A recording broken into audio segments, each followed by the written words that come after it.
Pirms 3 gadiem, kad sākās krīze, tad Matejā mēs domājam par to, kā mēs varam kalpot savai pilsētai. Mēs uzorganizējām tikšanos ar Rīgas domas sociālā dienesta pārstāvjiem un runājām par aktualitātēm pilsētā, par aktualitātēm ģimenēm ar bērniem, kas ir tie grūtību momenti. Un viņi teica, ka ir ģimenes, kurām viņi redz, ka palīdzība ir vajadzīga, bet likums viņiem aizliedz to darīt. Tajā gadījumā tas bija arī ar ģimenēm, kuras bija ņēmušas kredītus, un viņas netika pieskaitītas tām, kurām var sniegt sociālo palīdzību pilsētas doma. Un tad mēs sapratām, ka palīdzēt šīm ģimenēm ar iztikšanu, arī ar pārtiku un kaut ko vairāk varētu mēs.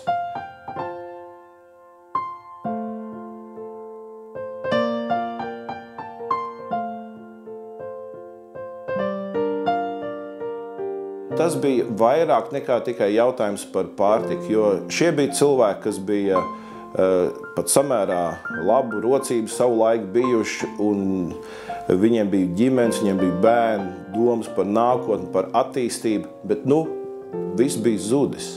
Un tādēļ mēs sapratām, ka šai kalpošanai ir svarīgi, ka tā nav tikai par maizi, bet ka tā ir arī par cerību. Un tā mēs to sākām. Es to pat dēvētu, ka tā ir mūsu sestdienas draudze.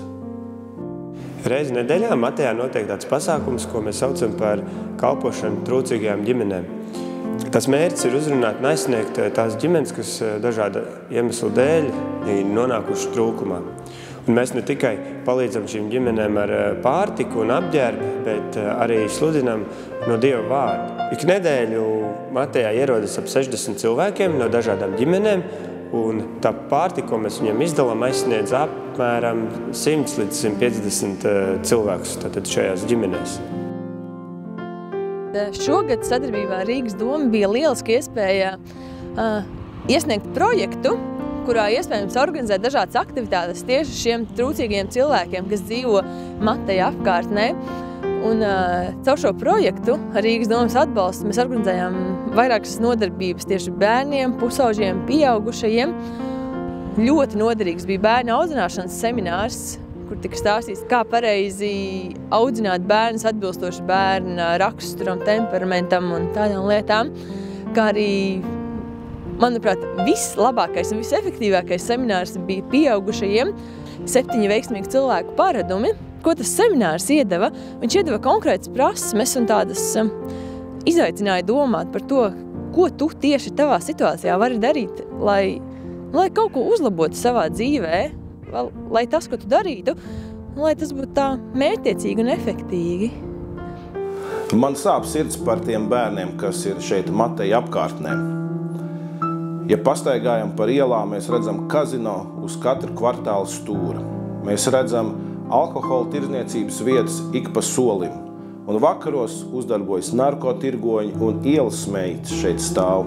Un ja nenotiek īpaši Dieva brīnums, tad daudzi no bērniem, kas ir šajā apkārtnē, viņi arī ieaug šajā vidē un tā viņus iesūks.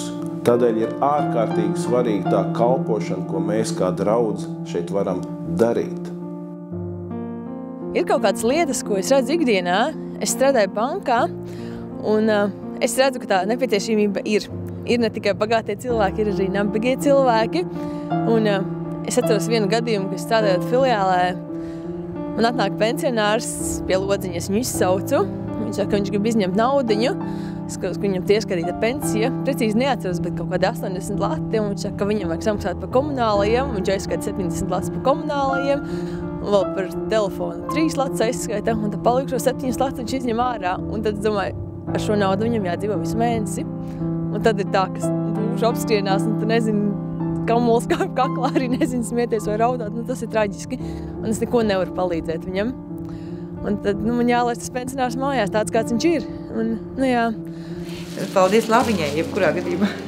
Lauriņa vienmēr smaidīga, vienmēr omulīga.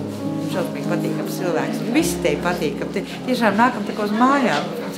Nevar aiziet. Viņi saka, jūs izejiet, jūs tur nevar. Grūti pastāstīt. Vienkārši ir milzīgs paldies par šito. Tas ir it kā ļoti maz, bet tai pašā laikā mēs aizējam mājā labāk garstāvokļi. Mums ir viss kārtībā. Vismaz uz kaut kādu līdz nāk, mums jau ir tā nedēļa tāda, ja? Mēs jau Lauriņu gaidām. Atkal būs nākošā sestdiena. Nu, atkal būs jauki. Paldies jums! Apmeklējam arī šo baznīcu, Mateju, katru sestdienu, 3:00. Arī svētku reizēs esam, gan Ziemassvētkos ļoti skaisti. Tas tiešām gaiši tie svētki tagad. Jo, es strādājot pa kurjeru vairs nevaru tik daudz sapelnīt, kā agrāk bija, kad bija labie laiki. Tagad ar to nepietiek. Rēķiniem sanāk varbūt.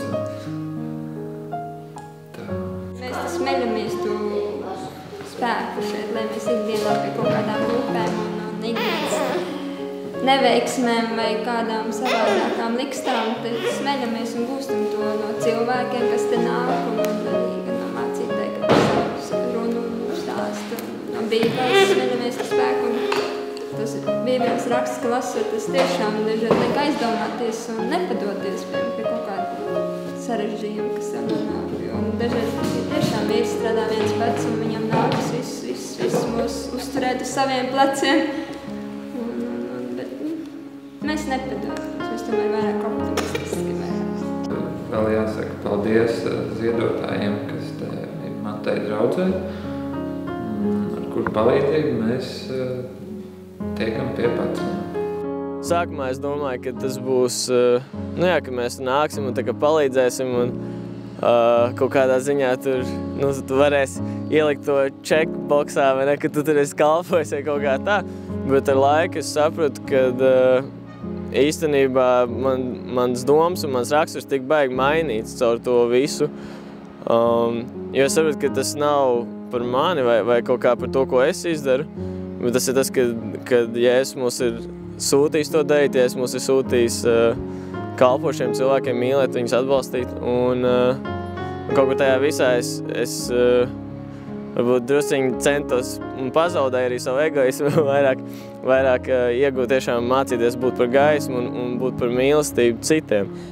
Es sapratu, ka man ir kaut kas jādara. Patiesībā es jau vairākas reizes biju dzirdējis aicinājumu Matejā piedalīties kādās sociālās kalpošanās, bet es vienmēr ļoti veiksmīgi biju atradis iemeslu, kāpēc neiesaistīties. Bet tad es domāju par to savu motivāciju. Ja es saku, ka es esmu kristiete un es vēlos kalpot citiem cilvēkiem un kalpot Dievam, līdz ar to es sapratu, ka šis nav par mani, šis viss ir par Kristu, un tāpēc man ir vienkārši jāiet. Un tā es vienā sestdienā aizgāju, un tā arī es paliku šajās kalpošanās. Tas no manis neprasa liels resursus, tā ir 1 stunda nedēļā parasti. Un, to man nav žēl ziedot, lai iespējams padarītu priecīgāku 60, 80, 100 ģimeņu dzīvi. Un var ļoti redzēt, cik viņiem īstenībā ir nozīmīgi. Bieži vien cilvēki ir ārkārtīgi pateicīgi par tik vienkāršām lietām, kā parasti ēdienu, kā maizīt, kā konzervu paciņu vai kā, bet viņiem tas nozīmē ļoti daudz, jo viņi redz ne tikai to, ka viņi dabūna ēdienu, bet kad kādam rūp un ir kādi cilvēki, kuriem tas ir svarīgi par viņiem parūpēties. Paldies par šīm paciņām! Bērniem vajag vairāk nekā tikai maizi. Bērniem vajag ticību, cerību un mīlestību. Un Dievs ir aicinājis mani un tevi, lai mēs būtu tie, kas viņiem to dodam.